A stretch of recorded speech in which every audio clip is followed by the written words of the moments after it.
अस्सलाम वालेकुम दोस्तों, तुसीं वेखदे पे अपना देश पंजाब टीवी ते मैं तुहाडा मेज़बान मोहम्मद नदीम खरल। सब तो पहले अपने चैनल को करो सबसक्राइब ते बेल आइकन का बटन दबाओ कि मेरी हर आने वाली नवी वीडियो तुहाडे तक पहुँच सके। अज तुहाडे वास्ते जिहड़ा नदीम खरल वीडियो लैके हाज़र होया है वो जनाब एक मझ दी वीडियो जिहड़ी मैं अज 2 दिन चढ़ाई थी 8 लाख रुपये मंगदा सी।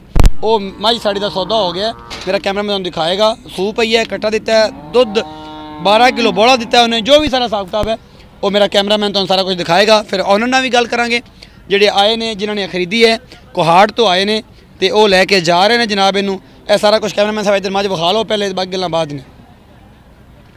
तुसीं ये सारा कुछ वेखदे पे हो। बारिश राती हुई है, ये हुण ही सूई है 2 घंटे पहले, 3 घंटे पहले। 12 किलो इहदा बोला चोया है, मगरे दे कट्टा है, यह सारा कुछ। ऑनर नूं मैं रिक्वेस्ट करांगा, रहमतुल्लाह खान साहब इधर आओ, खजरा हजूर इत्थे आओ, हजूर हजूर इधर आओ। अस्सलाम वालेकुम। रहमत भाई कैसा है?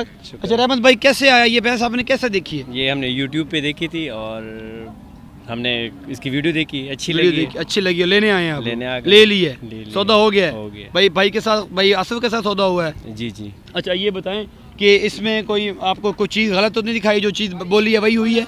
वही है जो आने में कोई दिक्कत हुई है? या ये बताएं कि रहने में कोई प्रॉब्लम बनी है या कोई, मतलब आप इतने दूर से आए हैं, कोहाट से आए हैं नहीं भैंस लेने के लिए, तो हमारे घर में रहे हैं, तो कैसा लगा है आपको? मतलब यहाँ पे बहुत अच्छा लगा। ये तो नहीं पता चला पंजाबी या पठान में कोई फर्क है या कुछ ऐसा? ऐसे लगा जैसे अपने पख्तूनख्वा में, मतलब मैं किसी अपने घर में रहा हूँ।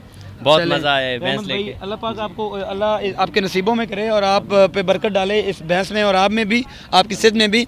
और ये सारी आपने सुने रहमत भाई, अपना बहुत सारा ख्याल रखिएगा। मेरी वीडियो में अल्लाह निगहबान।